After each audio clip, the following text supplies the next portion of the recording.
नमस्कार, अपना प्रदेश उत्तर प्रदेश उत्तराखंड देख रहे हैं आप। मैं हूं आपके साथ पूजा मोहन पांडे। बुलेटिन की शुरुआत करते हुए सबसे पहले आपको बता दें कि विधानसभा चुनावों के नतीजे आने में महज कुछ ही घंटों का समय बाकी रह गया है। ऐसे में प्रशासन की जो तैयारियां हैं वो पुख्ता हैं।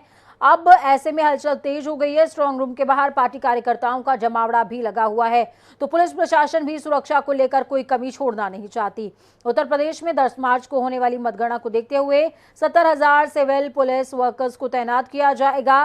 तो वहीं पैरामिलिट्री फोर्सेस की 245 कंपनियां और पीएससी की 69 कंपनियों को तैनात किया जाएगा।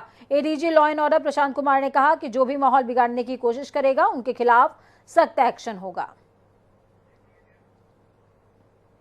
अंतिम चरण में होने वाले मतगणना के लिए व्यापक सुरक्षा व्यवस्थाएं की गई हैं। इस संबंध में माननीय निर्वाचन आयोग के जो भी निर्देश दिए गए हैं वो हमारे सभी फील्ड अफसरों को अवगत करा दिया गया है। इस दौरान लगभग 70,000 सिविल पुलिस के कर्मी तथा 245 कंपनी अर्धसैनिक बल तथा 69 कंपनी पीएससी का डिप्लॉयमेंट किया गया है। इस दौरान जो निर्वाचन आयोग के निर्देश हैं उससे सभी जनप्रतिनिधियों को अवगत कराते हुए आगे की कार्रवाई की जाएगी।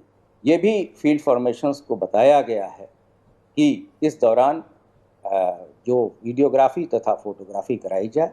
इस दौरान कोई भी व्यक्ति जो कि शांति व्यवस्था या उल्लंघन करने की कोशिश करता है उसके विरुद्ध कठोर से कठोर कार्रवाई अमल में लाई जाएगी। तो उत्तर प्रदेश विधानसभा चुनाव से ऐन पहले सुरक्षा व्यवस्था चाक चौबंद है और इस बीच अखिलेश यादव ने मंगलवार को आरोप लगाए थे। आरोप किस बात के थे आपको बता दें कि ईवीएम को लेकर यूपी सरकार पर गंभीर आरोप लगाए थे। अखिलेश यादव ने कहा कि वाराणसी में ईवीएम ट्रकों से कहीं ले जाई जा रही थी। उन्होंने दावा किया है कि एक ट्रक को लोगों ने रोका लेकिन 2 ट्रक भाग निकले। अब इस मामले में चुनाव आयोग ने वाराणसी के एडीएम एनके सिंह के खिलाफ कार्रवाई के निर्देश भी दिए हैं। चुनाव आयोग ने बताया कि प्रशिक्षण ईवीएम के परिवहन में नियमों के कथित उल्लंघन पर ईसी ने यूपी के सीईओ से वाराणसी के एडीएम एनके सिंह के खिलाफ कार्रवाई करने को कहा है।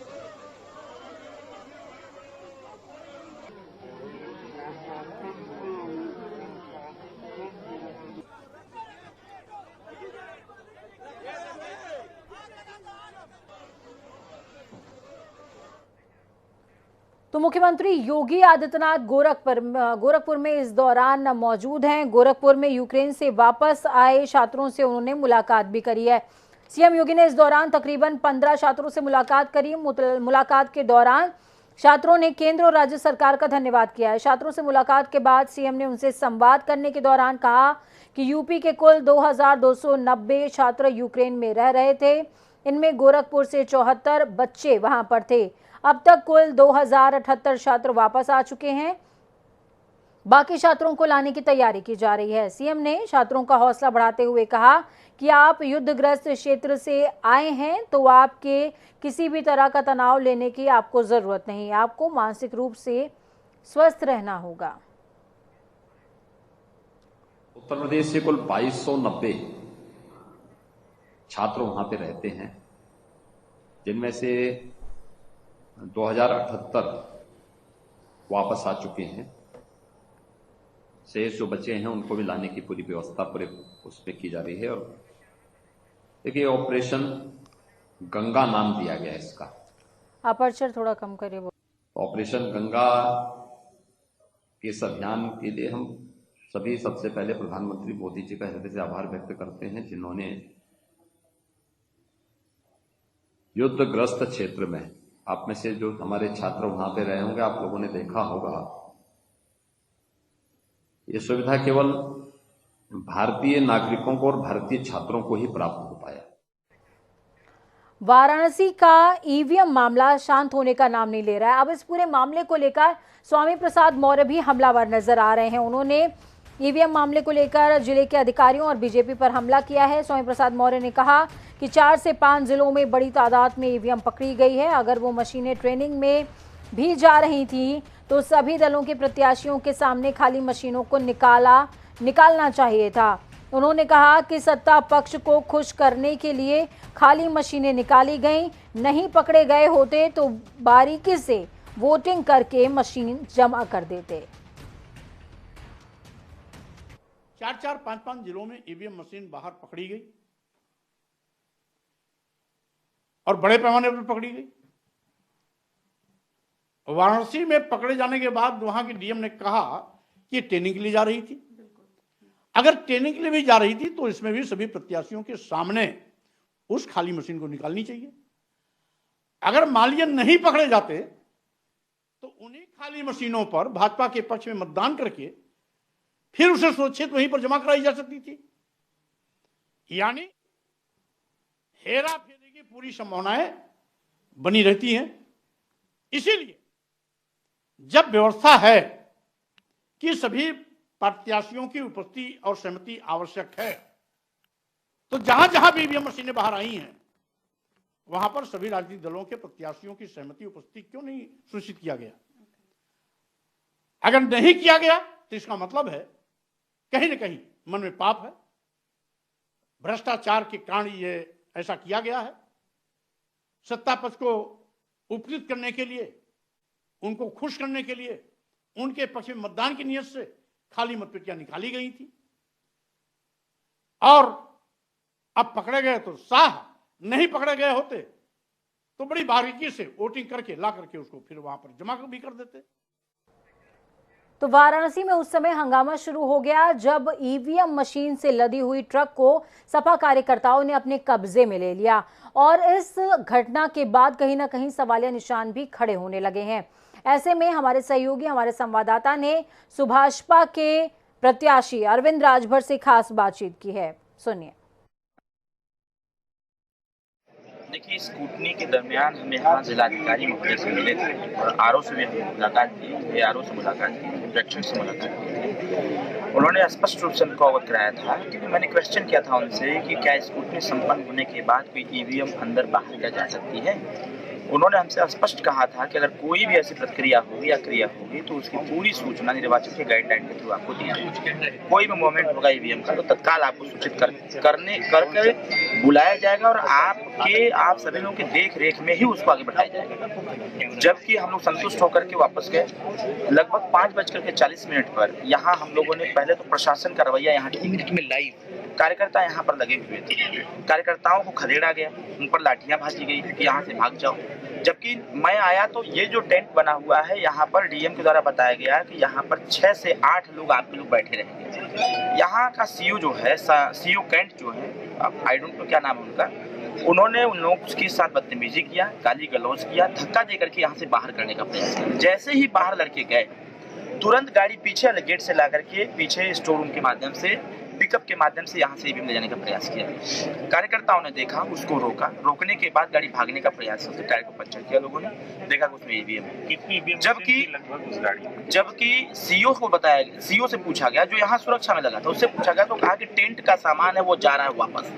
और जब कार्यकर्ताओं ने जबरदस्ती उसको देखने का प्रयास किया तो उसमें देखा गया 2500 उसमें ईवीएम की मशीन रखी गई, 25 का 300 ईवीएम की मशीन रखी गई थी। तो इसकी सूचना हम लोग मिली, हम लोग तत्काल आए।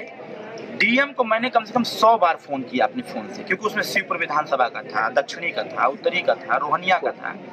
तो मैंने 100 बार फोन किया, एक बार भी उन्होंने रिस्पांस नहीं दिया। मैं तुरंत यहाँ के आरोप उस विधानसभा में जो ईवीएम मशीन थी उसमें पर्टिकुलर किसी भी विधानसभा से रिलेटेड मशीनें रखी गई थी या कंबाइंड थी? उस जो गाड़ी में लोडेड थे ईवीएम्स उसमें कई विधानसभाओं के रखे गए थे। फ्रंट पर शिवपुर विधानसभा वीडियो में भी आप देखे होंगे कि फ्रंट पर शिवपुर विधानसभा दिख रहा था, तो मैंने तुरंत उस पर एक्शन लिया। और मैं यही पूछने का प्रयास कर रहा था प्रशासनिक अधिकारियों से कि किसके आदेश, किसके निर्देश पर और किसके साइन से ये मूवमेंट ईवीएम का हो रहा है। कोई जवाब देने के लिए तैयार नहीं हो रहा था। तो अरविंद राजभर को सुन रहे थे आप। अरविंद राजभर जो कि अनिल राजभर के ऑपोजिट में प्रत्याशी हैं।